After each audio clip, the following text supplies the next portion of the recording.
Here are 22 things I wish I knew before I started growing TikTok accounts. Now, my name is Junius. I originally started TikTok by posting on my own personal TikTok, grew it to 16K, and then I was working for this startup. I grew it to 34,000, and since then I have taken 6 other accounts to over 1,000 followers, and I did 90% of this while in medical school, so I didn't really have much time, so I had to find ways that were efficient. So in this video, I'm just going to share with you 22 things I wish I knew. Now, the focus of this video is going to be on educational TikTok accounts, but a lot of it will apply to whatever niche you're in. Now, I'm going to share with you 5 things regarding the TikTok platform, 10 things regarding my strategies, and lastly, 7 things regarding the technical aspects. So in terms of the platform, I like to think of TikTok as we're day trading attention. Now, what I mean by day trading, so when you're day trading money, you can get a lot of money very quickly, but you could also lose a lot of money very quickly. And in terms of TikTok, instead of money, it's attention. So you can gain relevance, you can gain attention very quickly, but you can also lose it very quickly as well. Videos can get either 200 views or 2 million views. So it's like a gamble almost. It's just that you don't really lose anything by posting more. But I like to think of TikTok as we're day trading attention. Next thing, TikTok is very location specific. So this is my analytics for my current TikTok, and 82.9% of my viewers are from New Zealand, according to the analytics. And also, when I go to like Thailand, I get to see a lot of Thailand content. When I go to Singapore, I see a lot of content made in Singapore or posted in Singapore. And I think it's to do with your SIM card. So TikTok's very location specific. When I was growing Money Hub's TikTok, 95% of the viewers were from New Zealand. And just some quick numbers really quickly. So on average, our video got 20,000 views on average. And if we assume 95% of the viewers of each video were from New Zealand, if we calculate the percentage of people from New Zealand that watched our video, so every day, 3.7% of the entire New Zealand population would watch our video, assuming unique viewers, which is obviously a false assumption. But if you think about that, that's quite a lot. 3.7% of the population would watch your video every day. That just goes to show how powerful TikTok is. So in terms of the demographic, I generally think, based on what I observe, the viewers of TikTok, the people who are on the platform, are generally a bit younger than YouTube. So this is my YouTube analytics. This is my TikTok analytics. As you can see, it's roughly the same. However, I do think it's slightly more skewed towards the younger generation in terms of TikTok. Also, something to note, I also think the type of content on TikTok's a little bit more inspirational, edutainment, entertainment, whereas YouTube can be the whole spectrum. It can be anything. So if you want to teach high-level concepts, maybe TikTok might not be the platform for you. Like, I don't think I could post a video like this on TikTok and it'd go viral. However, on YouTube, it could get a decent amount of views. Hopefully. Alright, next thing is TikTok has a lot of haters on there. Expect to get hate, or expect to get called out at least. People are ruthless, so don't take it personally. For example, I made this video, I was explaining things with my hands and I got called out for my hand gestures. More hand movements, please. That's funny. But just be aware that it'd be surprising if you didn't get hate on TikTok. And a lot of these people are just anonymous users, so I wouldn't take them too personally. Next thing regarding TikTok is it's quite fast paced. So therefore, we have to hold attention pretty well.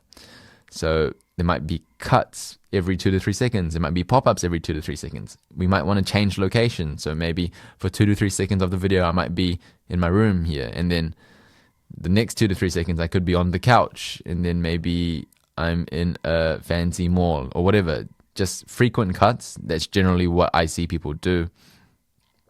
The other way of doing it is to do something while explaining an idea.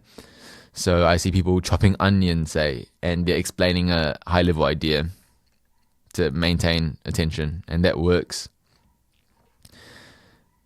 The exception is when you're speaking absolute facts, when you have so much knowledge and you have so much relatability that you don't need to have these fancy techniques to hold attention. So in summary, in terms of the TikTok platform, we're day trading attention. TikTok's quite location specific. The demographics younger, expect to get hate, and we have to garner and then maintain attention.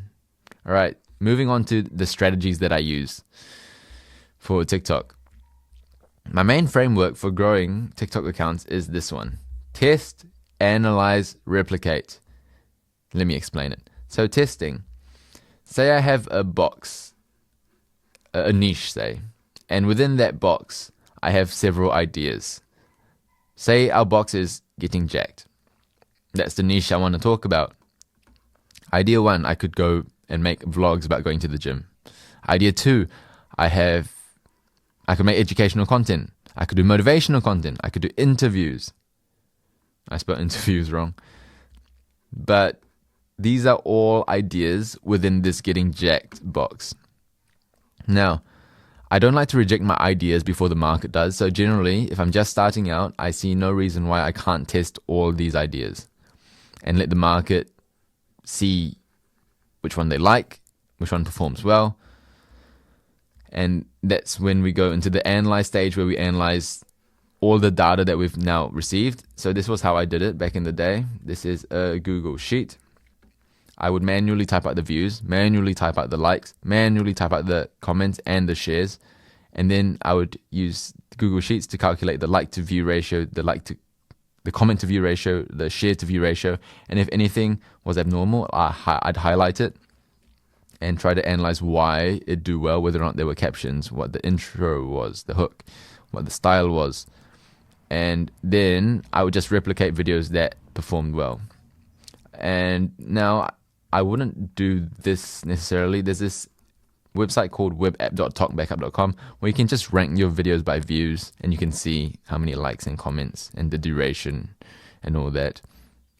And I would just eyeball it because this took time. This is very quick, and this is the website, webapp.talkbackup.com. If you want the full framework, the test, analyze, replicate framework that I use, I went deeper into it in this video. You can check it out.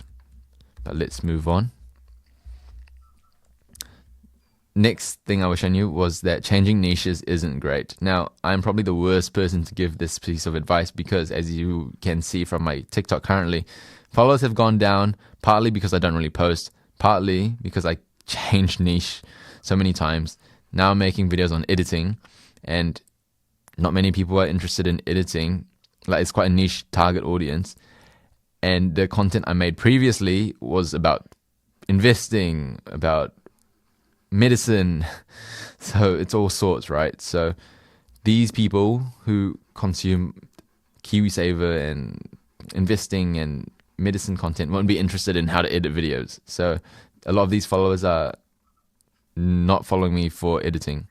And that overall is not great for growing as fast as you can on TikTok. So if you're optimizing for growth, consider niching down.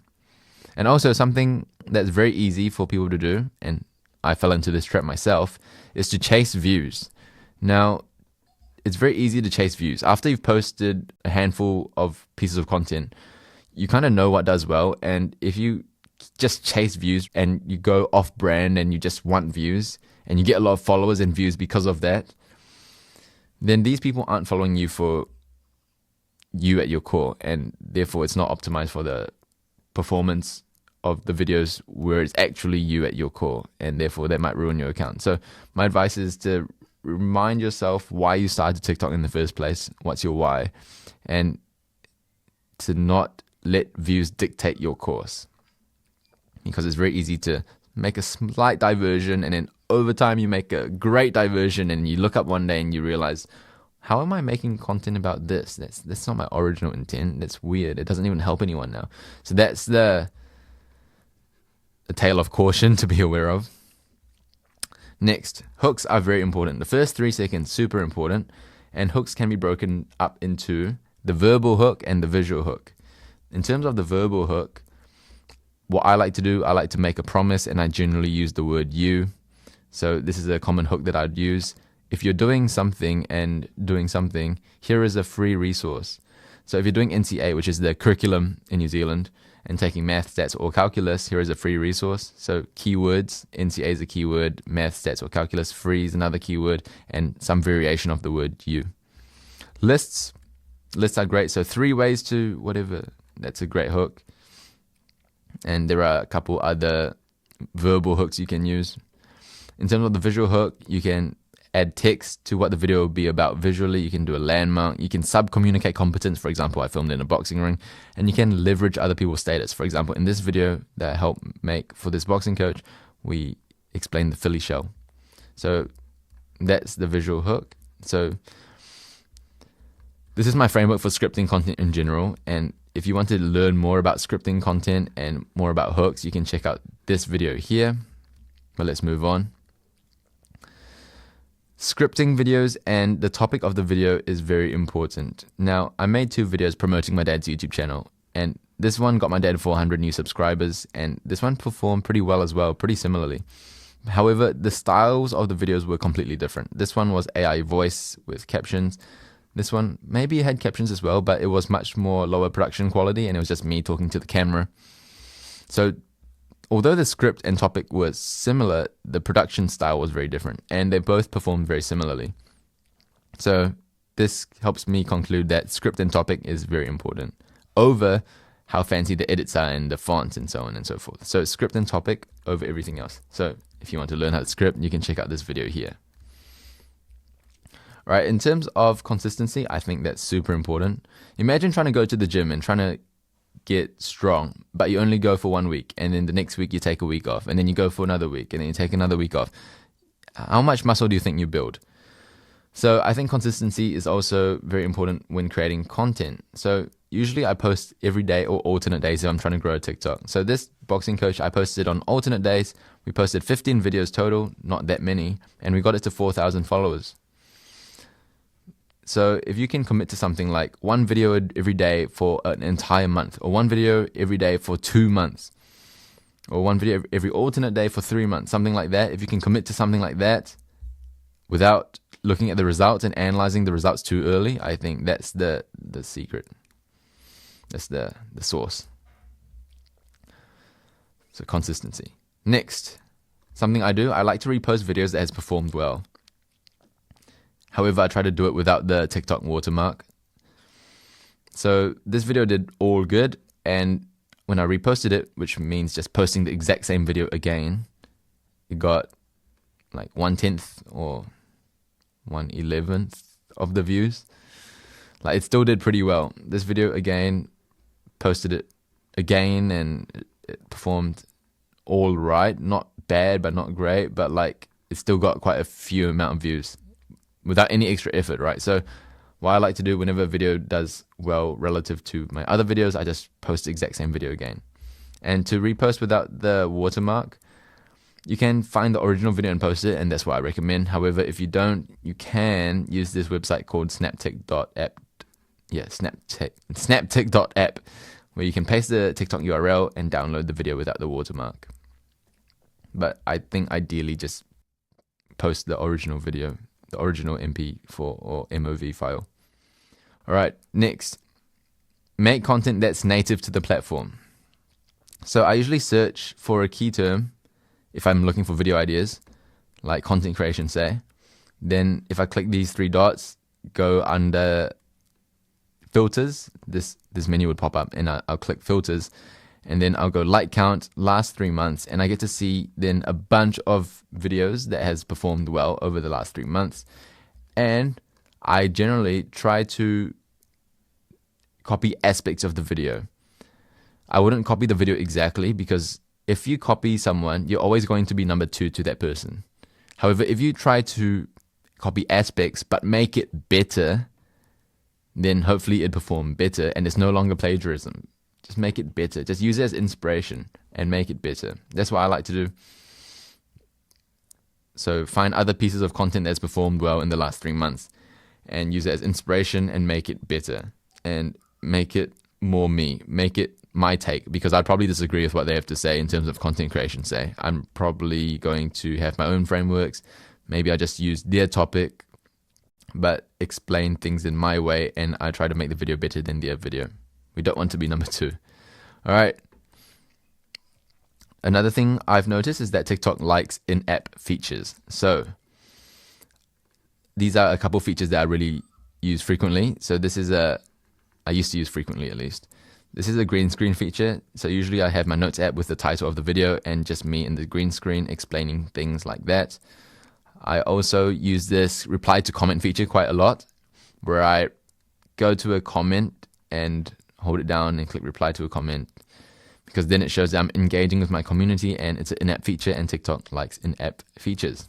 All right, now moving on. I've noticed that captions improve retention, and when you improve retention, you improve performance of the video. So I don't think it matters too much what type of captions you use. This is the inbuilt captions in TikTok. I think that's fine. You can also add captions on your editing software. For example, I added this Alex Hormozi style caption using CapCut. If you want to learn how to do that, check out this video here. But I don't think it matters too much, but I do think captions improve retention, which improves performance. Another thing you can do is utilize a series. So part 1, part 2, part 3. And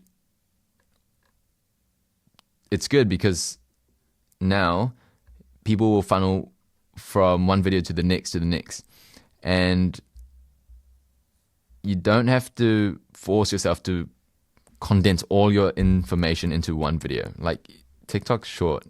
Generally, TikToks that perform well are not too long. So if you want to explain multiple ideas or 3 points, you don't have to explain it all in one video. You can spread it across 3 videos, and one video will funnel to the next, and that will funnel to the next. And just a quick tip when you do this, if you hold down a comment and click reply to the comment, you can do this feature, and when you do that, it funnels to the next video.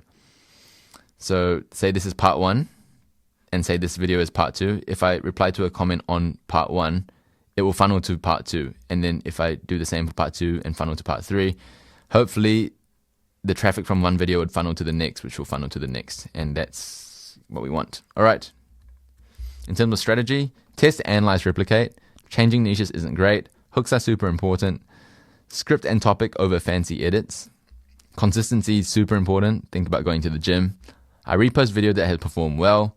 I make content that's native to the platform, but make it better than everybody else, or more authentic to me. I try to use in-app features. I try to use captions to improve retention, and I often utilize a series. Now, moving on to the technical things that you kind of just have to know, or things that I kind of just learned from posting on TikTok. Hashtags and posting times help, but they don't affect the video too much, in my opinion.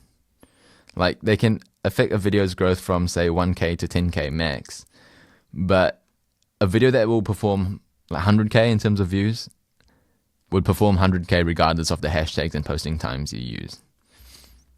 Now, in terms of my hashtag and posting time strategy, I would generally post 5 hashtags roughly, and 2 popular ones, 2 niche ones that not many people use, and 1 whatever I want.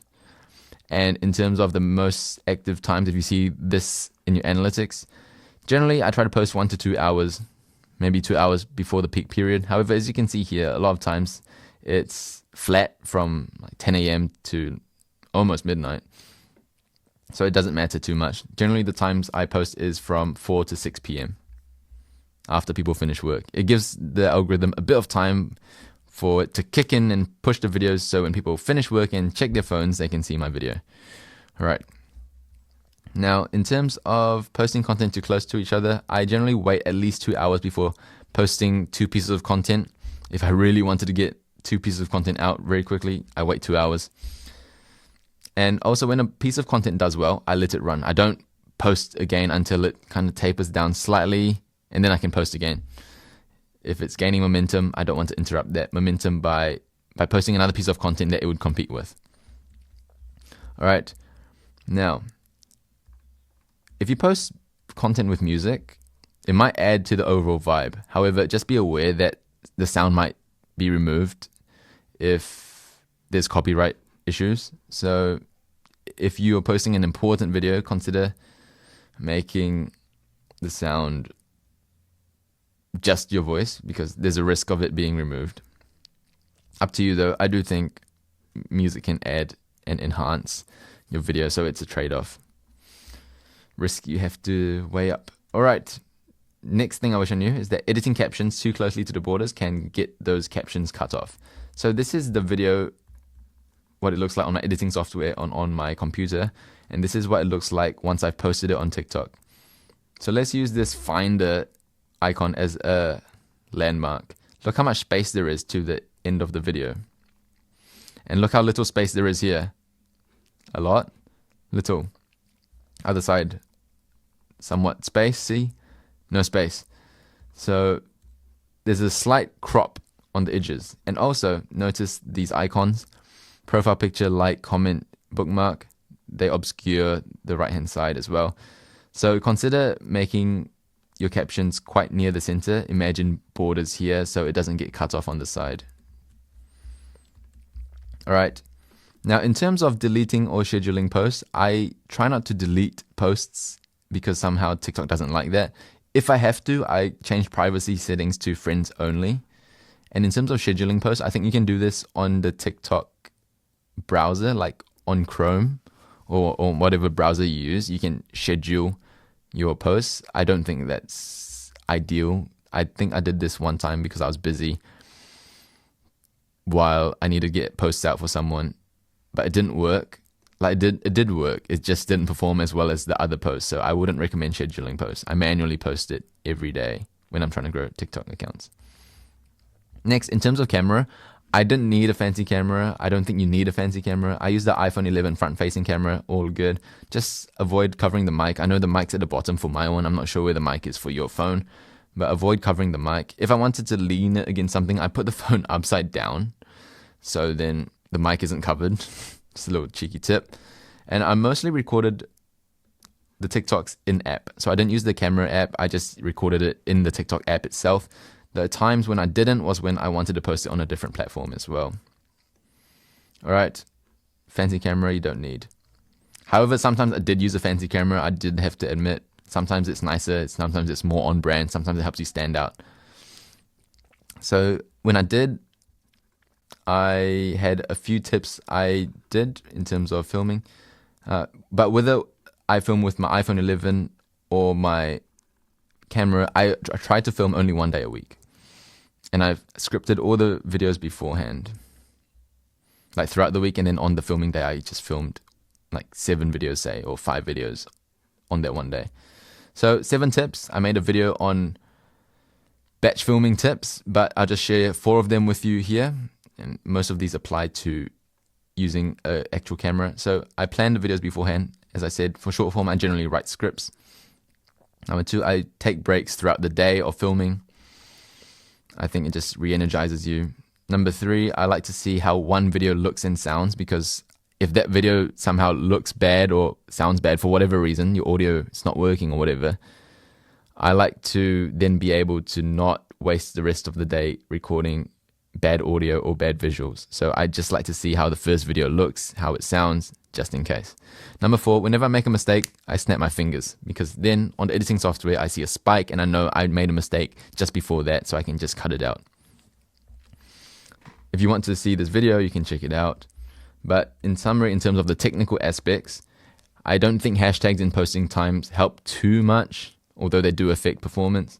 I think posting too close together is not ideal, so I always wait 2 hours apart. I think music may remove the original sound. Editing too closely to the borders is a bit risky, so put the captions more centered. Deleting or scheduling posts is not ideal. You don't need a fancy camera. I film most of my TikToks with my iPhone 11 front facing. I just make the lighting good. So mirrors and ring lights are your best friend. Well, they were my best friend in terms of filming.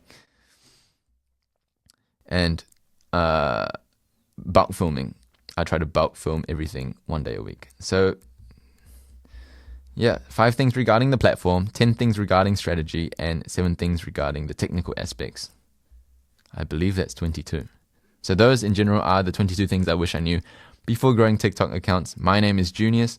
I help people make and strategize educational content. If you want to learn more about TikTok, I'd say that this video right here, the most valuable video to learn more about TikTok, it's on the channel. And I've got a playlist sharing pretty much everything I know about TikTok. So if you want to learn TikTok more in depth and you want to grow your brand on TikTok, check out this playlist where I pretty much break it down in an online course type format. But thanks for watching. I will see you in the next one.